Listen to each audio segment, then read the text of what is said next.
El humor es un lenguaje en sí mismo. No hace falta conocerse, ni siquiera hablar el mismo idioma para reírse juntos.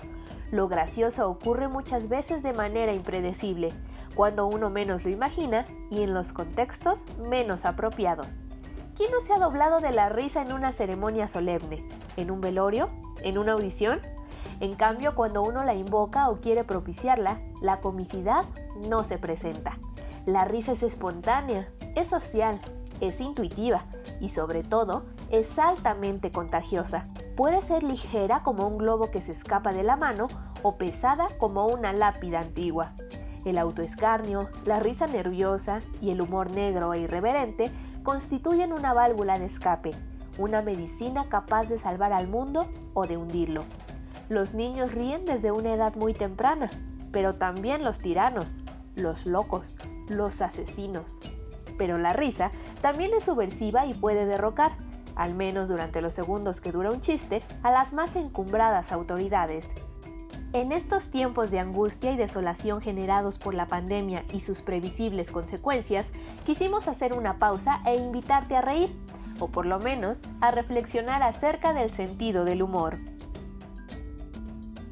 Bienvenidos al programa de la revista de la universidad. Seguimos con la risa y el humor y hoy vamos a hablar del humor judío que se desarrolló a lo largo del siglo pasado en Estados Unidos y ha tenido una enorme influencia en la industria del entretenimiento. Para ello, tenemos con nosotros a Shirley Avni. Ella es originaria de Nueva York, creció en los alrededores del Jewish Repertory Theater, es decir, el teatro de repertorio judío que fundó su padre y que dirigió también. Ella estudió periodismo, se dedica a la escritura de guión, es también editora y, ella lo dice, es super Jew, super judía. Shirley, bienvenida y por favor explícanos esto del super Jew. Gracias. That will be my last word of Spanish. Thank you very much for letting me speak English. If I'm speaking about humor, I want to be able to joke, and all of my jokes in Spanish are unintentional. So in English, at least I can joke on purpose. So I realized that, Super Jew was a joke my friends started calling me in college. And this is something about being Jewish. In Mexico, for example, there are some people who might say, not only am I not a super Jew, but I'm barely Jewish at all. I do not keep kosher. I've never had a Jewish boyfriend. I am not a supporter of Israel. I have been to synagogue 3 times in my life. So my relationship to Judaism is very, very much secular and cultural. So within that context, hell yeah, I'm a super Jew. My mother is a Holocaust scholar. My father, yes, ran a Jewish Yiddish theater. My parents are both Israeli. My father is funny and racist. My mother is not funny and racist. And I mean, I speak like 5 languages and none of them well. So by that definition, yes, super Jew. Oye, y creo que hay algo más. Eres de New York. Hay algo judío quizás en Nueva York, ¿no? Que permeó en la cultura. There is a famous Jewish comedian, Lenny Bruce, who said that if you're a New Yorker, you're Jewish. And that's true. I know Puerto Ricans, 3rd generation Puerto Ricans in Spanish Harlem and 3rd generation Blacks in Black Harlem who know more Yiddish than I do. The degree to which Judaism informs the immigrant culture of New York has created an incredible feedback loop in which differentiating between Jewish and New York is so difficult that when people want to be anti-Semitic, they don't say Jewish. I had a boss once when I was in my 20s who said, I don't like Shirley. She's got that intense New York energy. And it wasn't years later that I was like, oh, she meant Jewish. So yeah, both Jews and non-Jews. Sorry, go ahead. I guess, pienso que esto permeó. Yo estoy casi segura, tú me vas a decir que si sí o si no, que estos sustratos de judaísmo, toda esta aportación judía que está en Nueva York y que atraviesa, como dices, a la gente de Puerto Rico, a los negros que saben palabras de Yiddish, viene mucho del entretenimiento y la comedia. Es decir, en 1978, la revista Time estimó que el 80% de los cómicos profesionales en Estados Unidos eran judíos. Entonces, yo lo que te quiero preguntar, y sé que muchos se hicieron en Nueva York, yo lo que te quería preguntar es, ¿cómo se dio esto? En un país donde justamente el entretenimiento es tan importante, o se convirtió quizás poco a poco en algo tan central de la cultura americana, ¿cómo es que los judíos ocupaban el 80% de la escena cómica? ¿Cómo sucedió? Well, a couple things. A, we're funny. I mean, we're funny, right? That's part of it, for sure. Another part of it has to do with actually the way in which American racism is constructed, which is that it was hard, comedy was always segregated in the US until the 1970s, which means that there were a ton of very funny Black comedians who could not perform for mixed audiences. They were on the Chitlin circuit. So, for example, one of the reasons that you didn't see that many Black comedians rising to fame until the 1970s and beyond wasn't because Jews were funnier than Blacks. It was because we were allowed to perform to white audiences. So that's incredibly important. Another issue was, yes, that because New York ended up being a center of immigration, many, many, many of the Jews, 500 million, I believe, at the, not 500, sorry, 500,000 at the end of the 19th century, settled in New York City, and in specifically the Lower East Side, where they started theaters. And they started theaters that began as being purely Yiddish for Yiddish audiences, and then began to expand to American audiences. So right as New York was becoming a center of theater, you also had Jews becoming a center within that center. Add to that the fact that, yes, the big immigration of poor, not always literate, vulgar Eastern European Jews coming in the 19th century settled into a New York that already had a very, very large Jewish population because of the elite, aristocratic, Austrian, German, and French Jews who formed the Rockefellers, the Guggenheims. Mm-hmm. They weren't crazy about their dirty cousins, but nonetheless, it was still a place in which if you were a Jew, you already had a very well-established and wealthy Jewish community, and there were contacts and abilities to work together that came from there. Okay. And then, of course, if you add to that, sorry, I keep saying, interrupting. I was not taught the 5 words, it's not polite to interrupt, until I was in my 20s. I had no idea. Quien te está tratando de interrumpir aquí soy yo. So go. You're Jewish too. Jewish too. Okay. So anyway, so then you also have the fact that until after World War II, the 5 major studios in Hollywood were all run by Jews, which meant that as the dissemination of media and the dissemination of humor as a cinematic medium began to spread through the world, somebody's uncle could get somebody's uncle onto a show. You know, I mean, there was, like every stereotype, there is truth in one. And the stereotype that Jews had a disproportionate position and control over the Hollywood power structure for many, many years, much less now, is a stereotype that is true. Unfortunately, because we were trying to make money and please a largely non-Jewish country, Jewish Hollywood is one of the greatest inventors of, for example, the Hollywood blonde and other sort of super waspy, super Christian anti-Semitic tropes. Jews did that to please the non-Jewish audience. A ver, hablas de varias cosas. Lo primero es las bromas antisemitas. Creo que los judíos hacen muchas bromas antisemitas. Solamente me pregunto a veces si los judíos, o sea, ¿quién puede hacer esas bromas? ¿Podría un no judío hacer bromas antisemitas judías?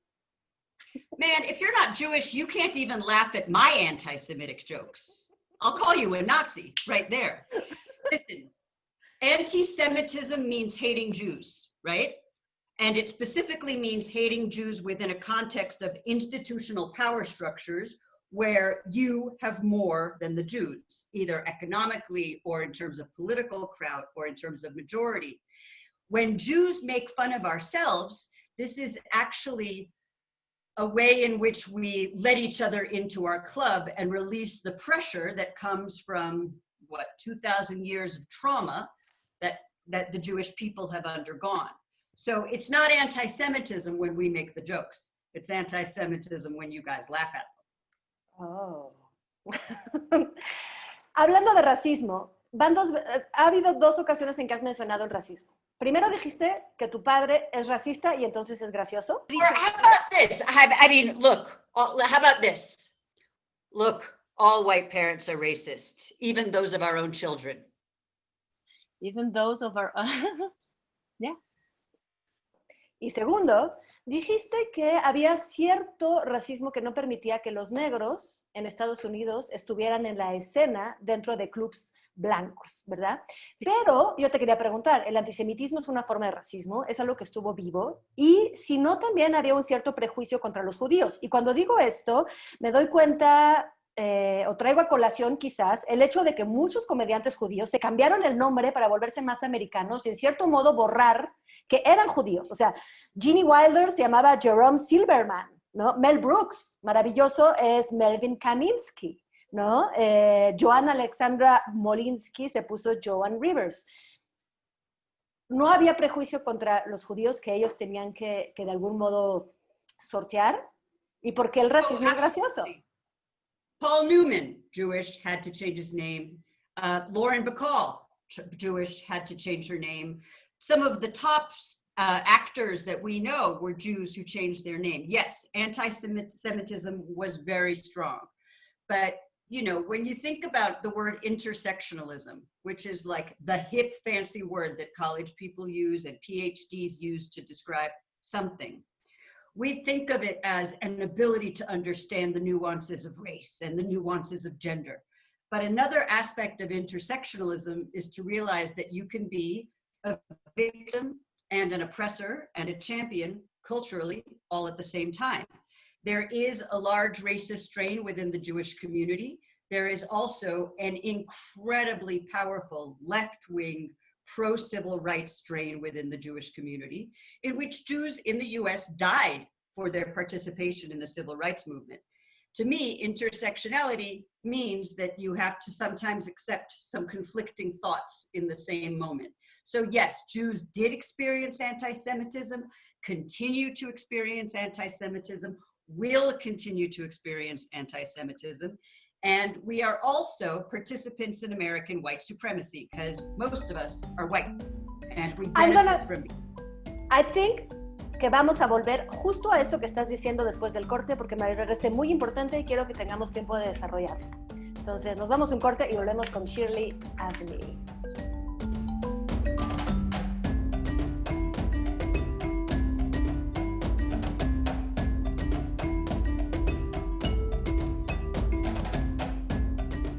Estamos de regreso con Shirley Avni hablando de la creación del humor judío en Estados Unidos a lo largo del siglo XX, sobre todo. Tiene sus raíces en el siglo XIX, se desarrolló a lo largo del siglo XX, en los años 70 tuvo como su mayor peso, ¿no? Su mayor brillo. Y luego ha habido cierta decadencia, y creo que tiene que ver, Shirley, tú me dirás, con lo que mencionabas justo antes del corte. Es decir, algunos judíos, por supuesto, hoy benefician de lo que gana o los privilegios de la clase blanca. Sin embargo, estos privilegios no siempre los gozaron. Cuando llegaron y eran inmigrantes todavía no tenían tanto poder, no tenían todavía una aceptación. Entonces, puede tener que ver esta mayor asimilación de los judíos, o por lo menos un lugar de poder, más cercano al poder, el hecho de que se haya deshecho esta escena del cómica que venía de los bajos fondos, que venía de comunidades inmigrantes pobres, de primera generación o segunda?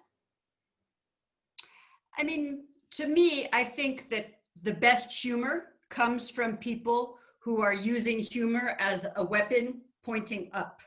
They're making fun of people with more power than them. That's why there's the king and the court gesture, right? So I would say that if you look very, very generally, if you look at the shining moments of Jewish humor in the US, those coincided with the most difficult moments for Jews in the US. And now, for example, when I think about the funniest Jews on TV, for example, two very good Jewish shows, Broad City and My Crazy Ex-Girlfriend, those aren't Jewish men, those are Jewish women.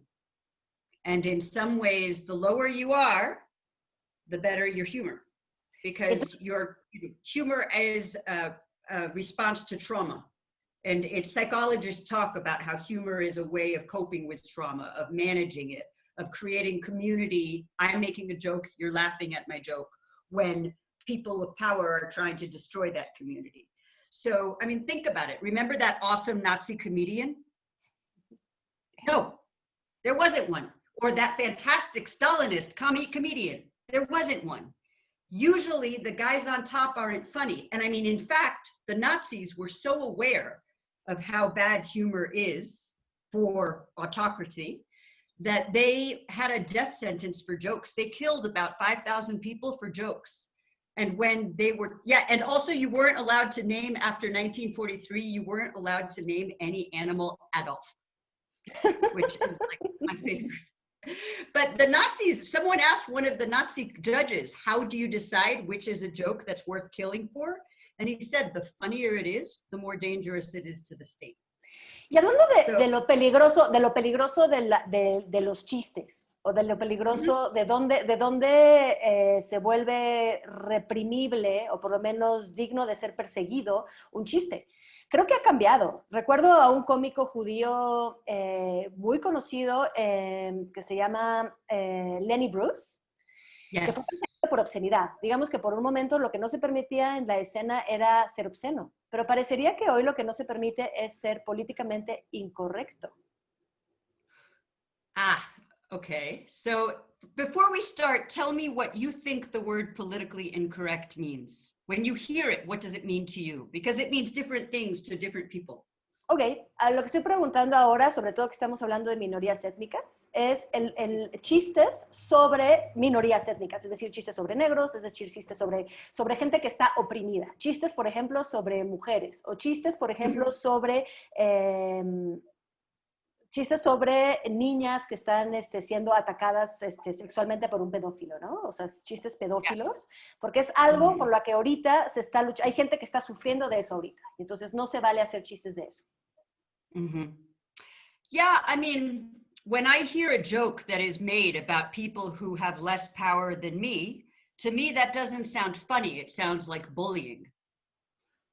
And if you take everything back to the elementary schoolyard, when the strong kid makes a joke about the weak kid and everybody laughs, is that humor or is it something else?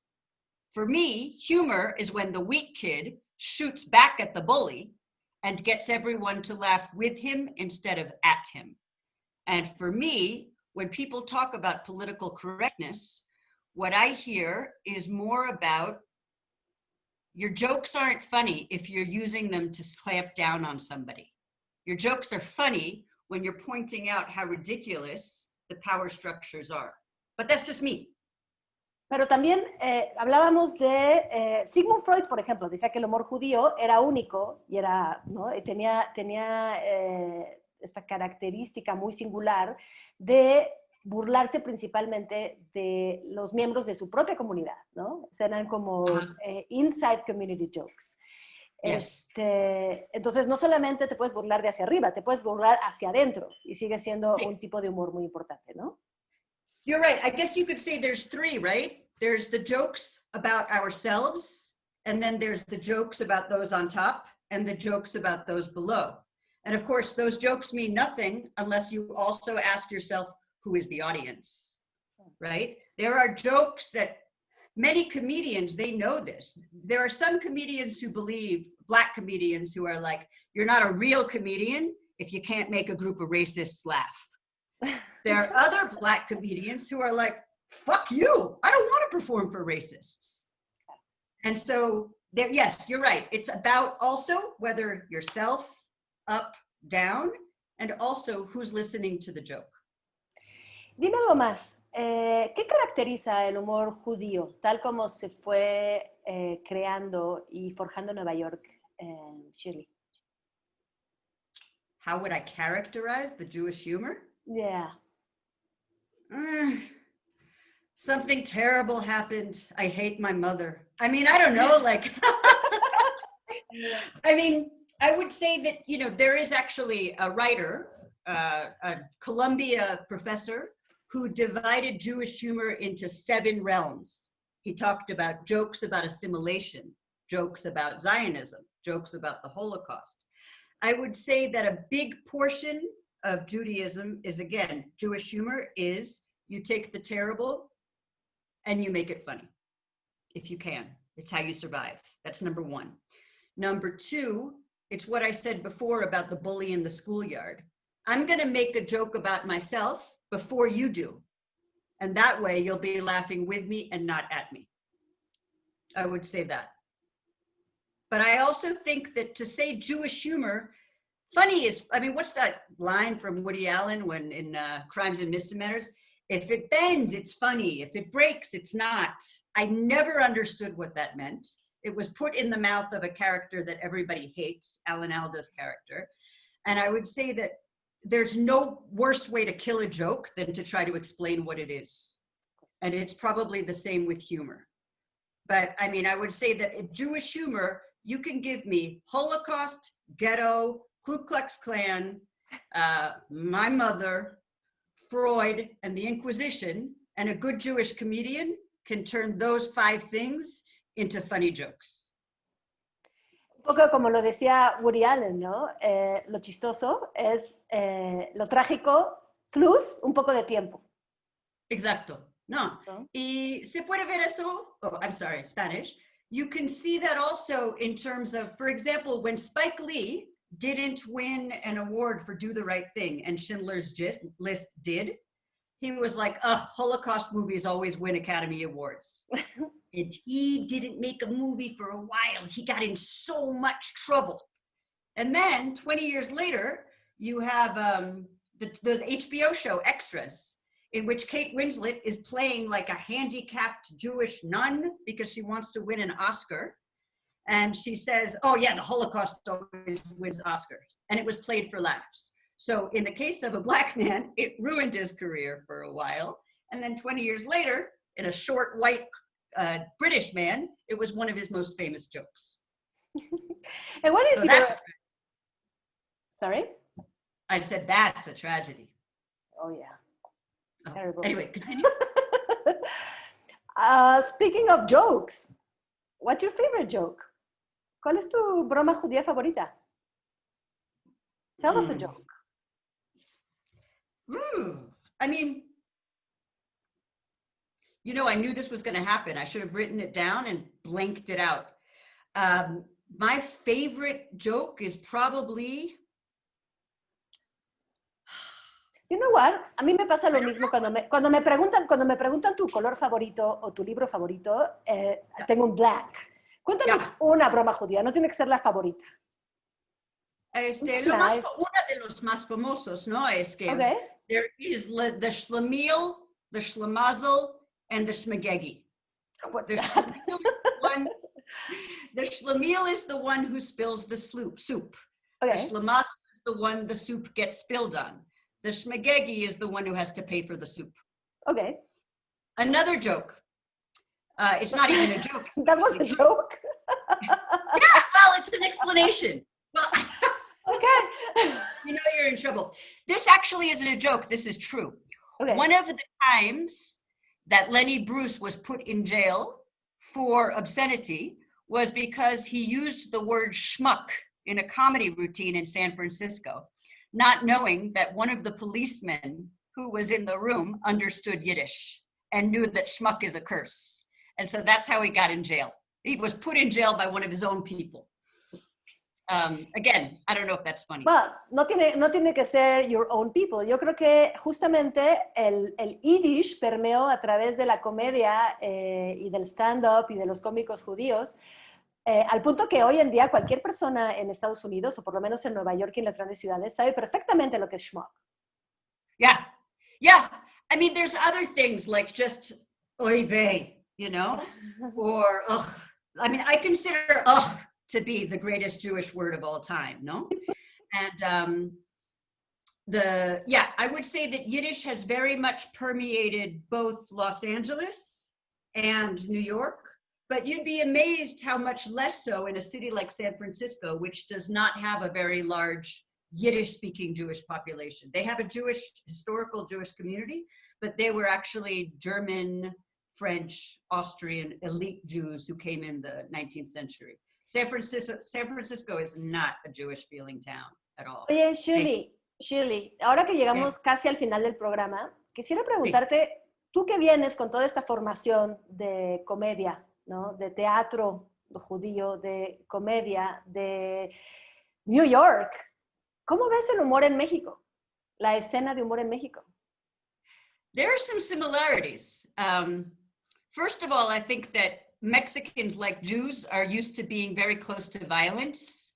So there is a kind of fatalism and humor around violence that I see that most of my Mexican friends have. But I would say that for me, when I moved to Mexico, I immediately thought I was the funniest person in the world. And it's probably just because Mexicans are nicer, in the sense that when I think about Mexican humor, I see it as a dedication to laughter, whether things are funny or not. In the sense that here in Mexico, if I make a joke, people laugh, A, because it's the polite thing to do, and B, because, oh, a joke, yes, let's laugh. She's trying, we're all trying. And there is a willingness to laugh that you do not always experience elsewhere. You know, they say, for example, in order to make a regular person laugh, fall down the stairs. In order to make, screwed it up. In order to make someone laugh, a regular person, make a joke about falling down the stairs. In order to make a comedian laugh, push someone down the stairs. Because comedians are kind of dark people. Claro. Yeah. Okay, well, cerremos con esto. ¿No te vas a caer de la silla, Shirley? ¿No nos vas a hacer reír de alguna manera? No te vas a caer de la silla. You're not gonna fall from the chair so we can have a laugh? Oh. Just because I do it in real life doesn't mean I'm doing it on TV. Okay. Bueno, pues me iré a tu casa a verlo. Nos despedimos. Muchísimas gracias, Shirley, por compartir esto con nosotros. Muchísimas gracias a todos ustedes. ¿Sabes qué, Shirley? Vamos a dejarles en el programa, en la versión de YouTube, algunas recomendaciones de sketches, de buenos sketches del pasado. ¿Mis preferidos? Sí, pero los vamos a dejar escritos porque ya no hay tiempo de decirlos. Okay. Los vamos a poner. Entonces, busquen el programa, el repositorio en YouTube. Vamos a tener algunas recomendaciones para adentrarnos en este tipo de humor. Y bueno, nos vemos para la próxima semana para continuar con este tema de risa.